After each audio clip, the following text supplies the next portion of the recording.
that earlier periods, plus ocean. It was tremendous. Absolutely. Jonathan, Baltimore is still down there, I thought he moved. No. Yeah. So, yeah, we still need to meet up with him. I thought he was up here. Yeah. Too bad. He wants to be on it. Well,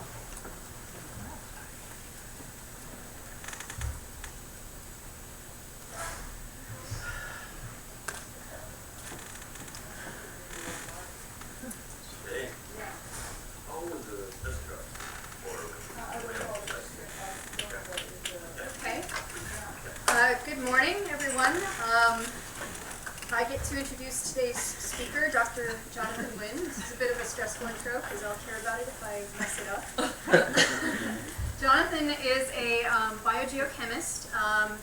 He received his undergraduate and graduate degrees from the University of Utah and the University of Oregon.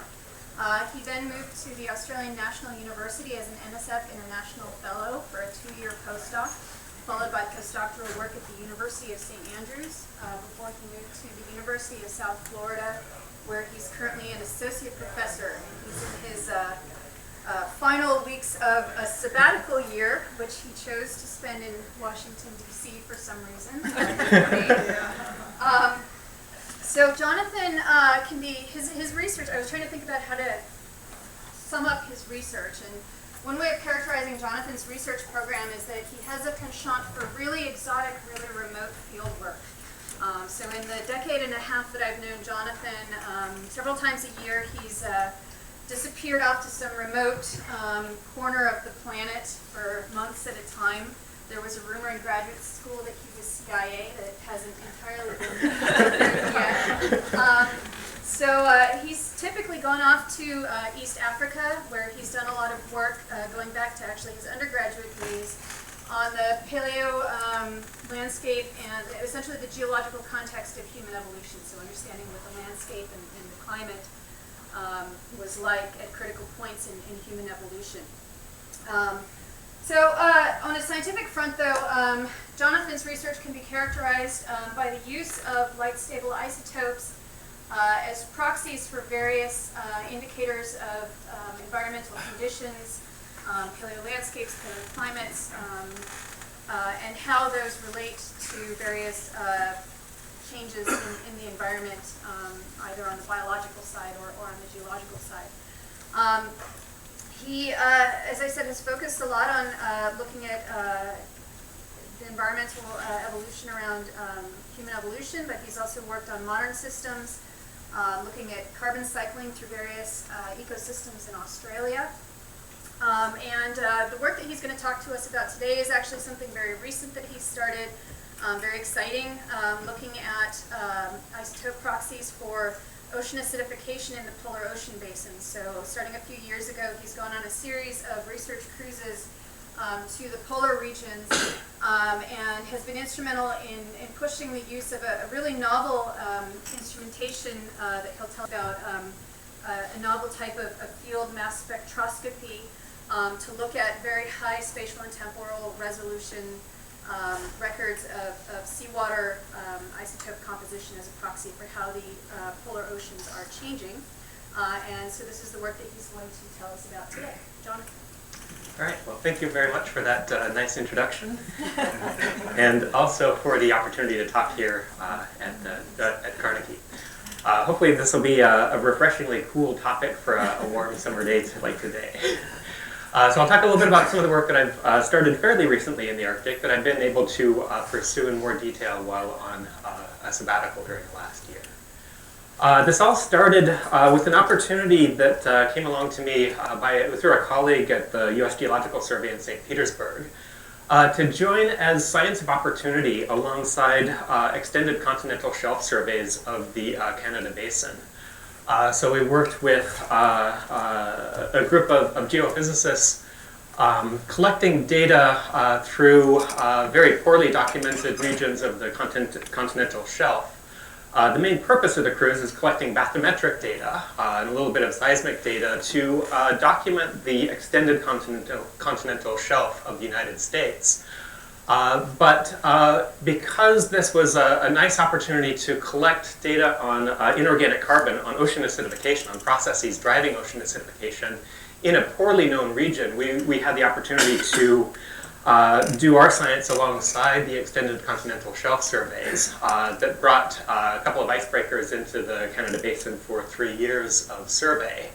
And really extend what we know about the rate and processes of ocean acidification in this area. So the chief science mission here is actually to document the extent of the United States continental shelf, consistent with international law, the law of the sea.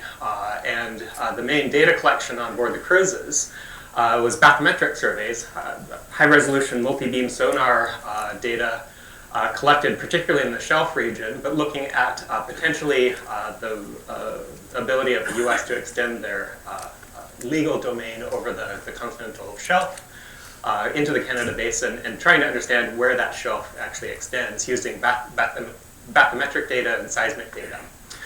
So while the geophysicists spent a lot of their time staring at the computer screens in the computer lab on board, or staring at the ceiling sometimes while this data was being collected, and processed in real time. And that was one thing that was really very impressive, the ability to, at the end of these surveys, they essentially had all the data they needed and had it into the State Department in very quick order. The amount of people power they had on board. So while they're doing this on board in the computer labs, there's lots of space in the other science lab on board the Healy in particular, which is the icebreaker we were on, for other forms of science. And if you could do science of opportunity, any other work alongside these extended continental shelf surveys, we could take advantage of some of the chemical laboratory space and use some of the systems on board and the staff of the US Coast Guard to be able to collect data relevant to ocean acidification. So it was an excellent opportunity, and we put all kinds of instrumentation on board, and in collaboration with other scientists at USF, the primary purpose was to collect inorganic carbon data to document the extent of ocean acidification, especially in the years of the cruise in comparison to the scant data from previous years. So we do a lot of sort of standard oceanographic measurements, CTD casts and rosette casts down through the depth profile, collecting water samples and processing some of the data on board. So we did shipboard alkalinity titrations, spectrophotometric measurements of pH. This is essentially pool chemistry. This is your pool guy coming out to measure your alkalinity and your pH in your pool, but we're doing it in a very large pool and at very high spatial resolution and with very high precision. So my colleague at USF, Bob Byrne, has developed instrumentation to be able to measure pH to the 4th decimal place with accuracy and precision to the 4th decimal place, and similarly with alkalinity. So we're collecting this data on the carbonate system to essentially document changes in the aragonite saturation state. The saturation state of aragonite is very relevant to the ecosystem in the Arctic because the mineral aragonite is used in many organisms' shell structures. And if we can quantify this measurement of the saturation index, it's affected by ocean acidification because as CO2 is dissolved from the atmosphere into the seawater, it drives the pH down, but also drives this saturation index down. And the biologists tend to think of the process in terms of this saturation index, which is the data that I'll largely show. So as we know, CO2 in the atmosphere has been rising over the past decades. This drives down the aragonite saturation state, but it's also dependent on some other factors that I'll go into. Depends a bit on temperature, but in particular on sea ice extent, on the waxing and waning of the cover with sea ice that affects equilibration with the atmosphere because of the sea ice cover. So the underlying questions are, how is aragonite saturation changing in the Arctic Ocean? How is it changing with some of the processes of very rapid change that we know are occurring in the Arctic? And what are the processes that are driving the observation of aragonite under saturated conditions, which we've started to observe just in the last several years? This is very relevant to the Arctic food web, which is a very fragile food web, a very simple food web that you could almost simplify in terms of a food chain that depends very fundamentally on some base organisms that precipitate aragonite as their shell structures. And these pteropods are quite often fed on by small fish, by bigger fish, and then by marine mammals, and then apex predators, in a very simple, relatively simple ecosystem that obviously depends very fundamentally on some of the organisms at the base of the food web. Because aragonite is very soluble in acidic conditions, any changes in the aragonite saturation state affects these organisms and affects everything up through the food chain. The factors that control carbonates under saturation, the decrease in saturation state that's driven by ocean acidification, are obviously uptake of CO2 from the atmosphere, but also the addition of CO2 from the remineralization of organic matter, the decomposition of the organisms in the water column. Cooling actually has a counter effect. Cold water absorbs more CO2, so as the ocean warms, it's sort of holding back the rate of ocean acidification. But in particular, the reduction of ice cover is a very fundamental controlling process that aids the dissolution of CO2. When the sea is covered in ice, it's not exchanging with the atmosphere, but as the ice recedes, the CO2 is able to equilibrate with the surface water of the ocean. This is, of course, unique to the Arctic, a very different process from the rest of the global oceans. But also the addition of fresh water. The Arctic is a very unique ocean basin in many ways, in particular because there's a lot of terrestrial runoff from the fresh waters that feed in.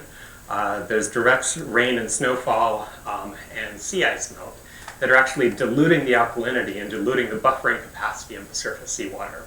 That also contributes to low saturation states. So as all of these processes are changing very rapidly with increased CO2, most of these are really tied in some fundamental way to increased CO2. We want to quantify the rate of aragonite under saturation and what is driving these processes, and how can we use these, how can we understand these processes to make predictions of how the Arctic is really going to fundamentally change.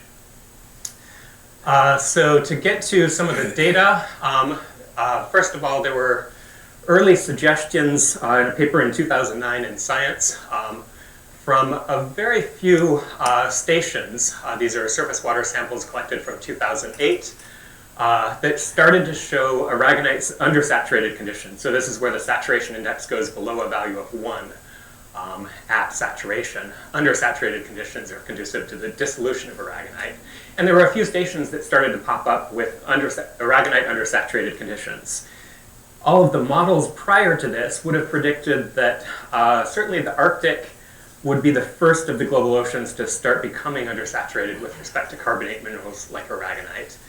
But that this would really happen maybe in 2020, 2030, or somewhere further down the line. It was starting to be observed in 2008, and we wanted to understand what are the processes that are driving this change in ocean chemistry more rapidly than we would predict otherwise. The global oceans are also becoming, of course, more aragonite undersaturated, and the pH is dropping, but the Arctic is seeing a much more rapid change. So we're seeing it first here. This is our data that was collected in 2010 that expanded on this work from 2008 from Yamamoto Kawai. And we could really see that already in 2010 there was a very large area of the southern Canada basin. This is off the north slope of Alaska, Siberia over here. A large area of the southern Canada basin that was becoming undersaturated in the sort of orangish to red colors here. And areas further up into the ice pack here that were still relatively supersaturated with respect to aragonite. Adding data from 2011, we were actually able to go up into the Makarov Basin here. Again, we start to see that this condition is persisting and potentially extending further up into the northern part of the Canada Basin, not yet affecting the Makarov Basin. And in 2012, we did another cruise with this sort of spiderweb pattern through the Nautilus Basin here and collected some very high resolution data. Again, this is all just surface seawater at a depth of 8 meters. But that surface seawater, that saturation front of the undersaturated conditions is pushing further and further north during just these 3 years of the data that we collected. And the extent, I think, is much more widespread than was observed in 2008, and certainly more widespread than the completely saturated conditions in a relatively minimal survey of the southern Canada Basin in 1997. So we want to understand what are the underlying processes, what's driving this very dramatic change in the seawater chemistry. And obviously one of the strongest potentials for driving under saturated conditions is contact with the atmosphere that goes with the retreat of sea ice. And we know that sea ice extent has been diminishing, particularly over the last several decades. And that's what I've largely focused on in our understanding of what happened in 2012. So this is sea ice extent from a nice online visualization called Chartdic, where you can actually just plot the annual variation in sea ice extent. And this is just the lateral extent of sea ice cover in the Arctic. You can do the same for the Antarctic basin. That shows the winter maxima, the summer minima, over the course of the many years that it's been collected since 1979, the satellite monitoring data. And you can plot up several years of interest here and see how things have fundamentally changed. So I've shown some of the years that we've looked at, some of the acidification data. 1997 was a very typical year. The long-term mean here is an area that's kind of outlined in gray. It's kind of hard to see. 2005 was again a little bit typical, but a little bit on the low side of the summer minima.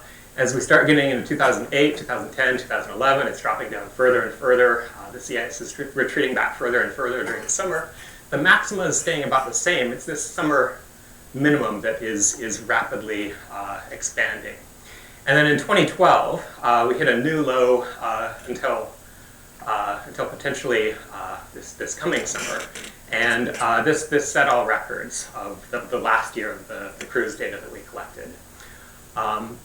But this is really, this sea ice extent is only one piece of the picture. This is just lateral extent of sea ice. And the change is just so much more dramatic than this. So I wanted to show a visualization of a video here from NOAA that shows the weekly variation, not just in extent, but in the age of the sea ice. Sea ice can accumulate over multiple years, and it's shown here with the white colors going up to greater than 9 years. And it's really this multi-year ice that is very fundamental to the Arctic ecosystem. The first-year ice waxes and wanes every year, but this multi-year ice kind of remains packed largely up against the Canadian archipelago. So you can watch this traversing through various years. Everybody sort of remembers maybe where they were on particular days of interest in 2001, of course. But I remember where I was in 2012 when we hit this new sea ice minimum. If I can catch it for this moment. It's right in front of the screen. Oh. Sorry about that. Well, we hit, actually, I don't know if you saw that just before it flipped off the screen, a very low minimum of not just sea ice extent, but in particular that multi-year ice that had severely retreated in 2012, and it was just packed right up against the Canadian archipelago. So I wanted to show maybe a little bit of anecdotal evidence of what this really looks like. And this is one of the great things about being on a cruise like this. One of the scientists on board was doing some neat work converting these aloftcon photos, a camera up here at the top of the ship. And he's georeferencing these photos that are taken every minute, I believe it is, to a spatial map of sea ice extent along the course of the cruise at very high resolution. So he's taking into account the movement of the ship, and GPS position of the ship, and converting it to a true gridded map system. And conveniently, the aloftcon's been running for a long time, so we could go back and look at just a couple of moments when our path in 2012 crossed the previous path of the Healy that had passed by the similar location in 2007. And we're really not in the Arctic anymore. We're not in Kansas anymore. This is just a very, very different world of open water in 2012 compared to some cover of sea ice, maybe predominantly first-year ice. but it's very dramatic. So this change from not just decreasing sea ice cover, but decreasing multi-year ice means that the thickness, the total volume of the ice pack is actually diminishing quite rapidly. So I wanted to show a few pictures of what these two kinds of ice really look like. This is multi-year ice, very close to the North Pole. And after ice is accumulated over several years, you start to get the movement of the ice that creates things that are very analogous to plate tectonics. These are sort of collisional mountain ranges here, where the ice is sort of pushed up against itself. It's snowed on top, and you create a lot of topography. But the ice is a whole lot thicker, I guess, is the main point, than single-year ice. The icebreaker has a hard time cutting through some of this thick ice pack that can become several meters thick, and you actually start to get stratigraphy in multi-year ice. You can actually see quite a bit of even gravel as the ice has sort of moved up against the continents and picked up sediments that's carried off into the multi-year ice pack. And some of this green color at the edge here is algae that's growing on the base of the ice. That's the beginnings of a real sort of ecosystem that's fundamentally supported by organisms that are really dependent on multi-year ice for their survival. Here's a good slide with some algae growing on the base of the ice pack and then some sediment up against the side here. The icebreakers have to get dangerously close to each other at times. This is the Canadian ship. We had to back up here to be able to sort of push the ice aside so they could get through, because the Canadian ship wasn't quite as powerful as the Coast Guard's icebreaker. Sorry to any Canadians in the room. So that contrasts very dramatically with first-year ice, which is just a very thin layer. There's not much snow on top. And this is the ice that sort of comes and goes every year. So there might be ice that's just forming during cold spells during the summer, and it might melt off later in summer, but it accumulates at least over 1 year. So you start to get little plates forming here and coalescing. Very, very young ice that's just a thin layer at the surface with a little bit of frost on the edge.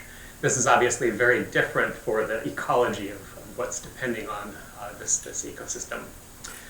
First-year ice is like cutting through butter with an icebreaker, and does things like this finger ice, plates sort of moving over top of each other. Maybe this is an analogy to flat slab subduction, but obviously very different and very difficult if you're a terrestrial four-legged vertebrate trying to get by on this stuff. So I hesitate to show this as just a nice story, but a cliche of a polar bear that we came across struggling on some of this first-year ice, kind of falling through the ice. It's obviously very thin here. He sort of later on made it over to some of this older ice and then over to a nice big patch of multi-year ice and had the cutest little nap you could ever imagine for a polar bear. So the ice pack is breaking up, and you get this mosaic, really, of multi-year ice mixed with first-year ice that's changing all the time. So back to the acidification data, we can, I think, make a very strong spatial correlation between this multi-year ice pack and the sea ice retreat. Here again is our aragonite saturation data in 2010, 2011, and 2012. And essentially this saturation front of undersaturated conditions is following the retreat of the ice further and further north. And in 2012, some of the pictures you saw of open water up in this area that previously was covered by at least a thin layer of sea ice with largely supersaturated conditions, aragonite supersaturated conditions. So the major change that's happening is, first of all, that about at least 20% of the surface water of the basin has become saturated. The depth profile doesn't show a very dramatic change. So this is going down through the water column, again looking at aragonite saturation state. This surface pool of just a few meters or tens of meters depth is what we're seeing in the surface water data set. That's what's appeared largely since 2008, whereas this halocline layer, this is water that comes in from the Pacific, and is always undersaturated because of the high biological productivity and the decomposition that occurs on the shelves here. There's lots of CO2 in this halocline water, and that has remained the same. This is comparison to data from a colleague, Leif Anderson, who collected data in 2005. What's changed since 2005 is the appearance of this surface pool right at the contact with the atmosphere that is undersaturated with respect to aragonite. So what are the underlying causes here? What's driving this rapid change in aragonite saturation state? And can we quantify those processes and then use that to predict future models of what will happen and how will this affect the biology? This is comparison of just the salinity from the long-term mean oceanographic atlas compared to just salinity that we could map across the basin over an average period of the 3 cruises that we did. There's this large pool of fresh water that's accumulated at the surface of what is already a relatively fresh ocean basin. The salinity of the surface pool has just increased fairly significantly, down to about 25 parts per thousand, which used to be about maybe 30 or so parts per thousand. So we wanted to look at what are the underlying factors that contribute to these to carbonate undersaturated conditions. Addition of CO2 to the atmosphere, equilibration with atmospheric anthropogenic CO2 is the driving process. But there's also addition of CO2 from remineralized organic matter. Particularly significant is mixing with fresh water. So fresh water has lower alkalinity, lower buffering capacity, and decreases the ability of the water to buffer against changes in pH. So the aragonite saturation state depends on the carbonate concentration, which depends on the alkalinity of the fresh water. So there are 2 different sources of fresh water, the sea ice melt and terrestrial runoff. And they have differing effects on the saturation state because freshwater runoff has largely equilibrated with rocks on the continent, so has a relatively higher alkalinity. Sea ice melt is relatively fresh. The salinity is still close to 0, but the alkalinity is excluded as sea ice forms. So the effect of sea ice is a little bit more pronounced than terrestrial runoff. But we want to quantify the effect of these 2 sources. There have been papers that have suggested that terrestrial runoff has increased into the Arctic basin, runoff from the large river systems has increased, and we want to understand and quantify what is the underlying cause.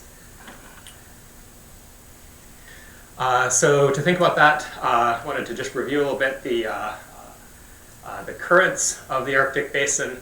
The Arctic is unique in many ways. It's a Mediterranean sea, a sea between lands that's fed by relatively narrow inlets from the Bering Strait inflow, where surface water comes in from the Pacific basin and gets caught up in currents in the Arctic, and then eventually feeds off into the North Atlantic.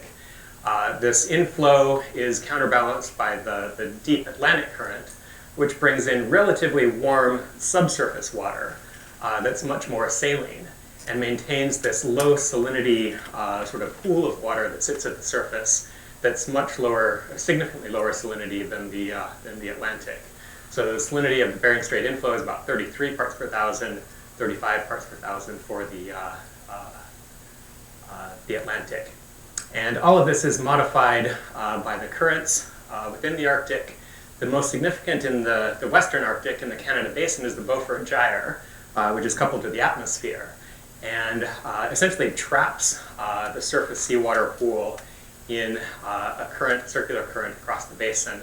And this gyre sort of spins up and spins down and accumulates more or less fresh acidified water as the atmospheric circulation changes. So all of this is some of the underlying processes that drive the freshwater circulation, that drives the reduced buffering capacity. Some of the world's largest rivers feed into the Arctic. These are some of the large rivers from the Siberian forests. but also the Mackenzie is a relatively large flow into the Arctic. And in terms of quantifying this in terms of a residence time, I think that's in the next slide. It's dominated largely by runoff from the terrestrial rivers, but there's differences in the chemical composition of the two continents that border the Arctic. And there's a fairly significant amount of precipitation, direct precipitation, that falls onto the surface. This we have added with sea ice melt. Once multi-year ice melts, this adds potentially significant amounts of fresh water. So in terms of quantities, there's about 84,000 cubic kilometers of fresh water sitting at the surface of the Arctic, diluting the salinity down to 30 or so parts per thousand. The inflow is about a tenth of that, so the mean residence time is about 10 years. But that mean residence time really varies with the circulation. It varies with the intensity of the Beaufort Gyre.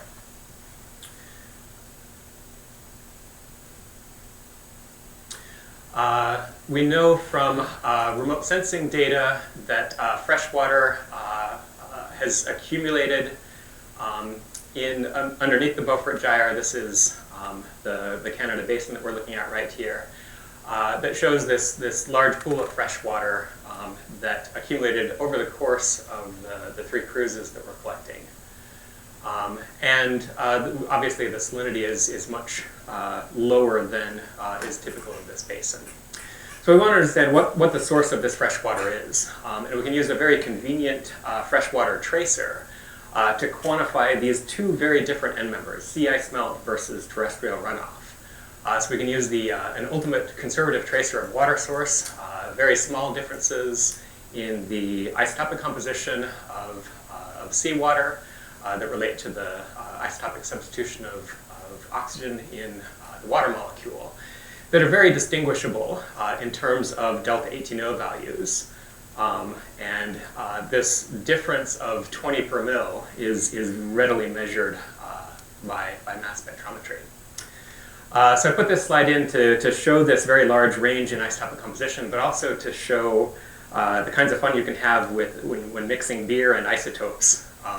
So this is bottled beverages that I've had students in my lab bring into the lab, and we measure the isotopic composition of still water, sparkling water, and the occasional beer sample. And quantified sort of a global meteoric water line, the natural variation in delta 18O and delta D, the oxygen isotopic composition and the hydrogen isotopic composition of terrestrial water falls across this trend here.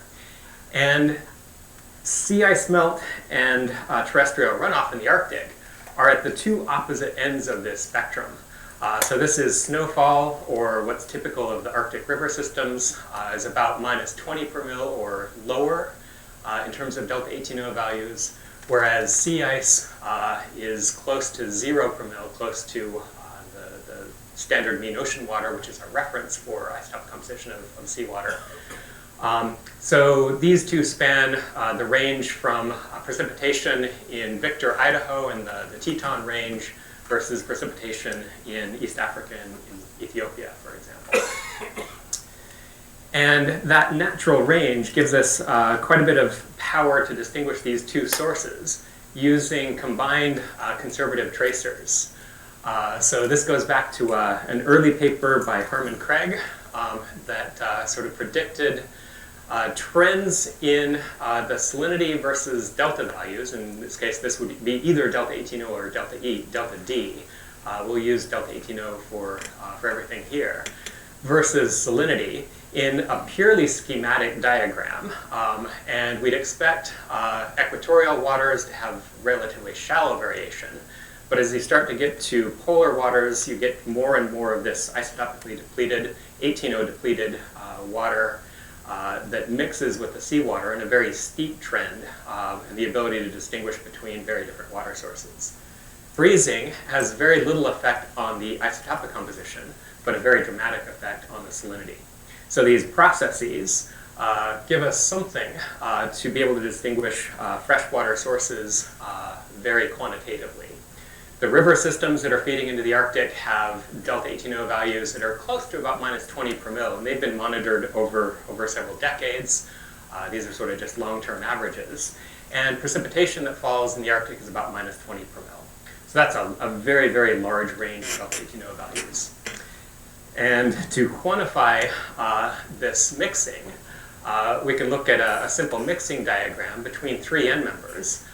Atlantic or Pacific-derived seawater, which has a very distinct value in terms of its salinity and delta 18O values, versus sea ice melt, which again has a very distinct low salinity, but also delta 18O value that's close to 0 per mil. And meteoric water, which is either direct precipitation or terrestrial runoff, which is very depleted in 18 oxygen, about minus 20 per mil, but also a very low salinity. If we collect water along any sort of transect through here, the plot of these two values quantifies a mixing between three end members. And we can estimate the proportion of each one of these end members with relatively little variation in their end member composition, the proportion that contributes to each water sample. So this is just data, I think, from one cruise that shows some of these samples with high sea ice melt as you're moving towards what is kind of like a ternary diagram, just not an equilateral triangle. So again, just sort of focusing in on this data, this gives estimates with errors that are relatively small in terms of a fraction. This is just a fractional contribution from sea ice melt, and the errors here are something like a few percent, but we can distinguish between values that are maybe between 0 and 20% sea ice melt, and have a high power to distinguish that contribution.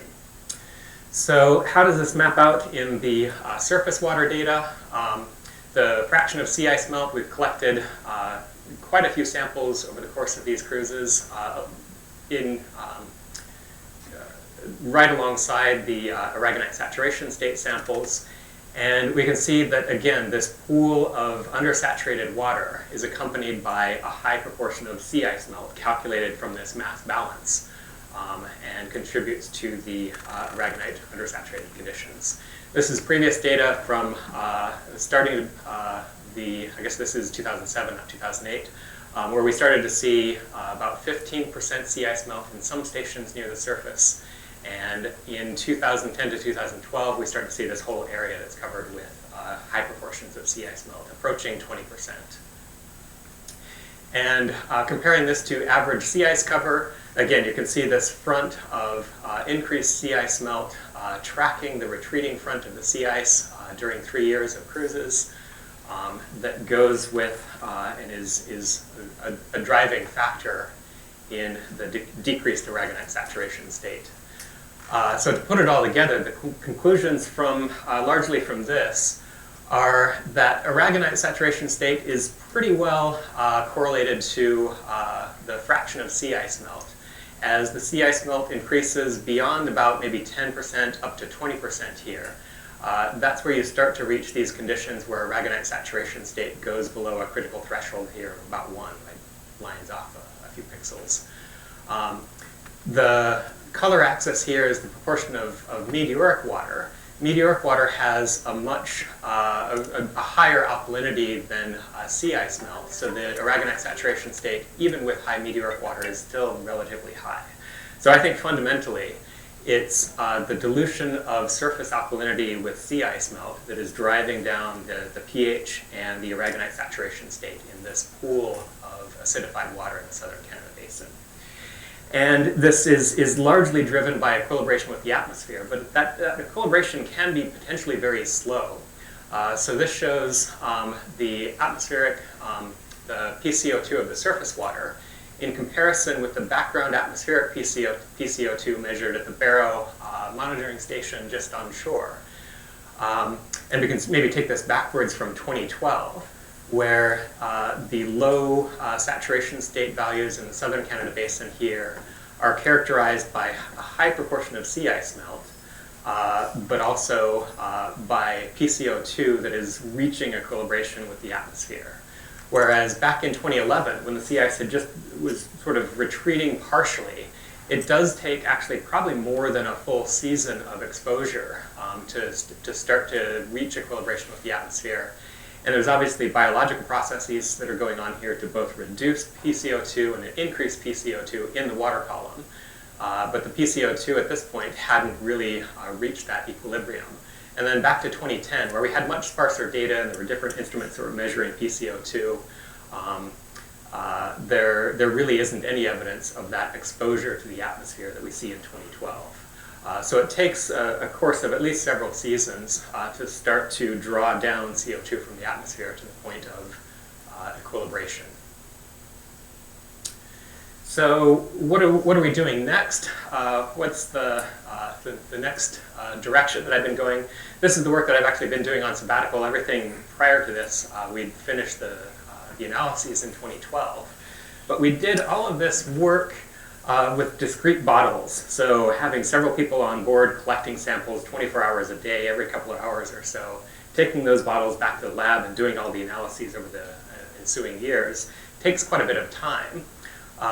The CO2 data here for these last 2 years was collected by an autonomous system that's on board the Healy that's been set up by Taro Takahashi at Lamont LDEO that collects these data in very, very high resolution. And what I'm hoping to do and have started doing just in the last year is to collect the isotopic composition of seawater at very similar resolution to the PCO2 to couple these things together. So during a couple of recent cruises through the Davis Strait in 2015 and just recently in the Southern Ocean, I've started to set up a Picaro, a cavity ring-down spectroscopy system that's sort of a novel development in stable isotope geochemistry that gives us new power to measure things at very high resolution, high temporal resolution. So I say here we're measuring the isotopic composition of the ocean 1 drop at a time. This is the instrument sort of sitting back in the background here. Here's the outflow from the instrument that is just pulling from a pump seawater from the surface, and it's dripping about 1 drop a second. It's taking 1 measurement per second. So each drop, essentially, we're measuring the isotopic composition of the ocean. Rather than having to collect a bottle every 2 hours, we can do higher resolution than we really need for ocean seawater, just as fast as the ship can travel through the sea. So I've set this up on a couple of cruises through the Davis Strait with a group that's monitoring the freshwater flux that's exiting the Arctic into the North Atlantic, but also on a cruise where our goals were a little bit different. I won't talk in any sort of detail about this. But we can map out delta 18O values of surface seawater in higher resolution than we could ever really need, but do this autonomously with a simple system that occupies just a little bit of space on the benchtop and can essentially run by itself. So the work in the Davis Strait is starting to look at where this freshwater that has accumulated in the Beaufort Gyre, where is that going and what effect may it be having on the rest of the ocean system. So as the Beaufort Gyre starts to spin down, it releases its fresh water into the North Atlantic, either through the Fram Strait or somewhat more continuously through the Canadian archipelago down here through the Davis Strait. And I started to work with a physical oceanography group from University of Washington that has a mooring array that's set up across the Davis Strait here, sort of a narrow strait that is quantifying this flux of fresh water through the Davis Strait that is exiting the Arctic Ocean. So they go up every couple of years and service this mooring array of instruments that are measuring the flow rate and the salinity continuously throughout the year. And we can do chemical oceanographic measurements during this servicing. So we use this system, this Picaro-based system, to, again, sort of create this salinity delta 18O diagram, this mixing diagram, that really goes way beyond previous work. So this is from our colleagues that we're working with on the cruise. Previous work they collected in 2004. It takes a few years afterwards to sort of measure the data, analyze the data, and publish the data. we can walk off the ship with this data in hand at very high resolution. And we have all the isotopic standards on board to produce this sort of figure in real time, and QA and QC afterwards, to be able to publish it and make it available to the oceanographic community for monitoring in short order. The resolution here is very high. The thing that we're really seeing that's, I think, different in just this recent year is this Arctic water that has low salinity and delta 18O values that are sort of falling over towards the left here. That's the fresh seawater that comes from sea ice melt that's feeding through the Canadian archipelago into the Davis Strait and is headed out into the North Atlantic. But we can see very well this mixing between the Atlantic water from the West Greenland Current. It comes up the edge of Greenland.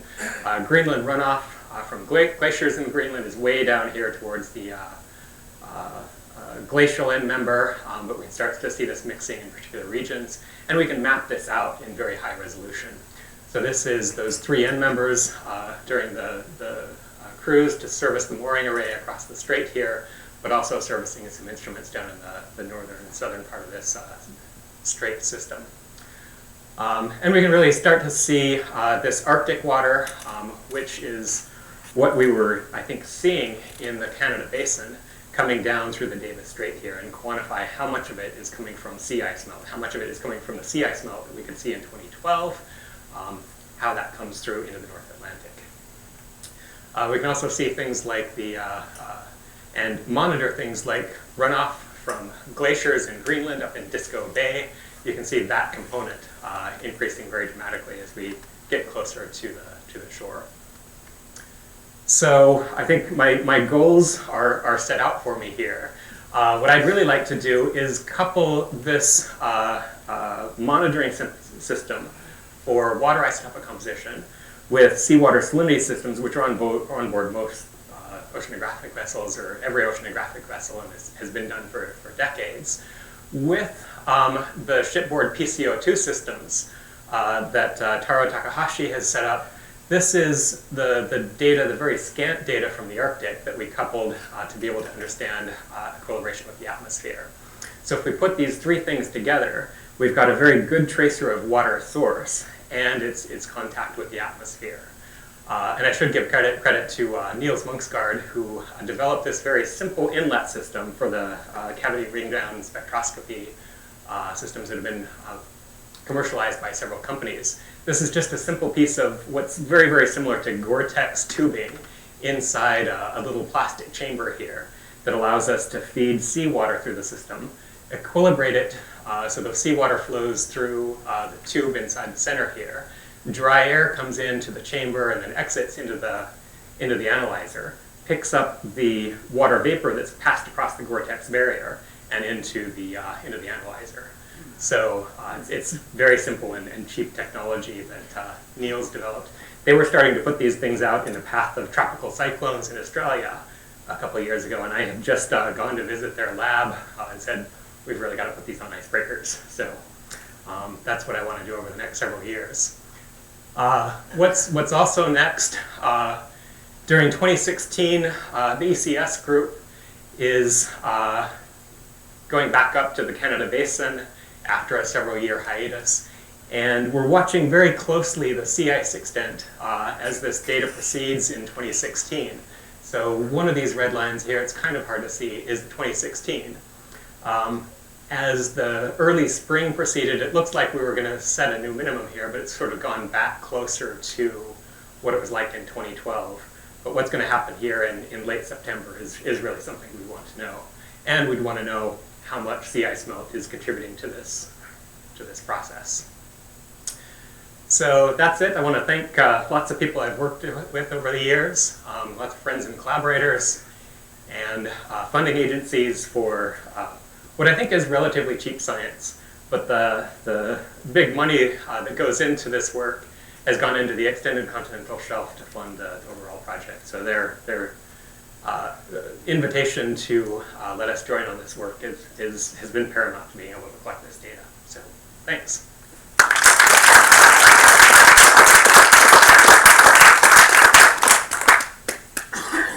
Okay, so before before you all escape out into the heat, I think there's time for some questions. John, in the back. Yeah, now that most of the multi-year ice is melted, do you expect this process to slow down, or is the melting of the single-year ice going to keep it going? I expect it to slow down, actually. Yeah, once that multi-year ice gone, it's the first-year ice that's forming that's creating the opposite trend, so we can actually quantify that. We'd see negative sea ice melt values as new multi-year ice forms. And if we start to accumulate more multi-year ice, we can actually quantify that too. But I think that should be the expectation. So the multi-year ice is mostly melted, and some of it is feeding out into the North Atlantic too. So there is this slow leak of that fresh water that has accumulated in the North Atlantic, and the process should start again. So we really, in order to be able to predict, for the models to better predict the rate of ocean acidification, we want to be able to quantify that process of the sea ice melt and just feed that data straight into the models that drive ocean acidification, that drive freshwater accumulation, that drives ocean acidification. But yeah, that I think is the prediction, that it should slow down for the near term. The Beaufort Gyre was starting to spin down in 2012 too. That's releasing a lot of that fresh water back in through the Fram Strait. For the Carl system, how deep were you sampling? We're running this off. There's a science seawater supply on board the Healy, on board all the vessels that I worked on oceanographic vessels, that feeds in water from an inlet on the ship itself. And the depth is about 8 meters on the Healy. It varies a little bit. So you could potentially maybe have different retakes going down and do real-time sampling at various depths? Potentially, yeah, and we really need some way of being able to do that, to be able to sample at greater depths. Yeah. We can create this high resolution map right at the surface, but we're really maybe missing a lot of information.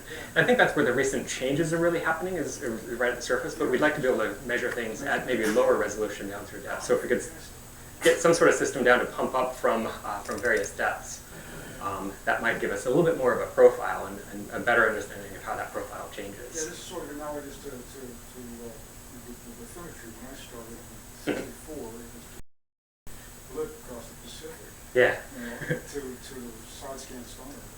Just amazing. So this is, the instrumentation is phenomenal. Yeah. Craig Lee, the person I worked with in the Davis Strait, is setting up glider systems that are autonomously measuring salinity in the Davis Strait. So there's lots of new technology. If we could start to move towards glider systems that might be able to measure isotope composition, that'd be great. That's still further down the road. Yeah. They're small, very compact. I can carry them in a suitcase on and off the ship. So you know, and most of that is the computer. The analyzer itself is really quite small. I was wondering about the depth profile too, both how much mixing there is and whether that's driven by some of the same changes that are otherwise causing the increase or decrease in the CO2, but also which depth it is that matters most in terms of the overall ecosystem function. Yeah, that's a really good question. I mean, most of the life is very close to the surface, particularly in the Arctic, that depends on photosynthesis. But obviously there is a lot living through the rest of the water column in the deep oceans. There's a group that's working quite a bit more on the shallow shelf waters of the Bering and Chukchi Sea that are looking at the details of the water profile.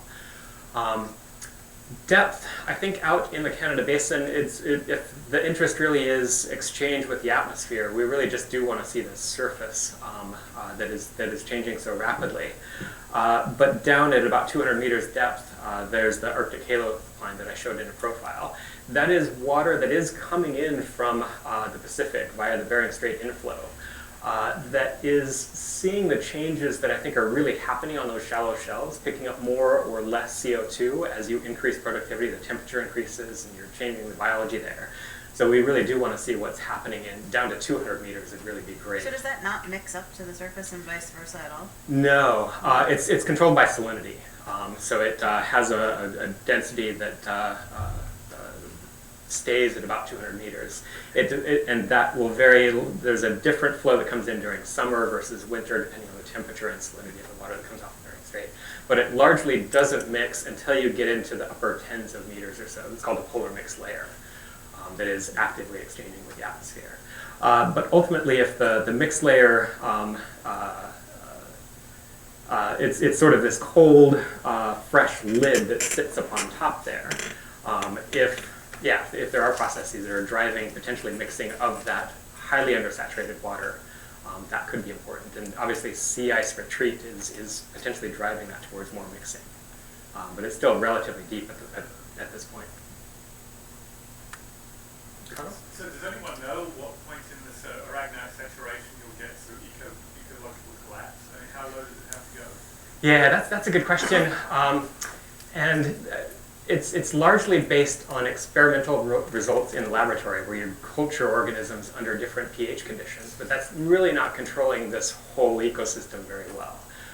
There has been a bit of work that's based in the Antarctic that showed that just the ability of pteropods to precipitate their shells has been diminished by the acidification, particularly at high-latitude waters. And their shells are becoming less massive, and they're certainly suffering from these effects. But that's where the modeling really starts to take in. How does that whole ecosystem depend on Oregano saturation? And it's really difficult to measure that in an experiment in a lab. You really have to have this natural laboratory.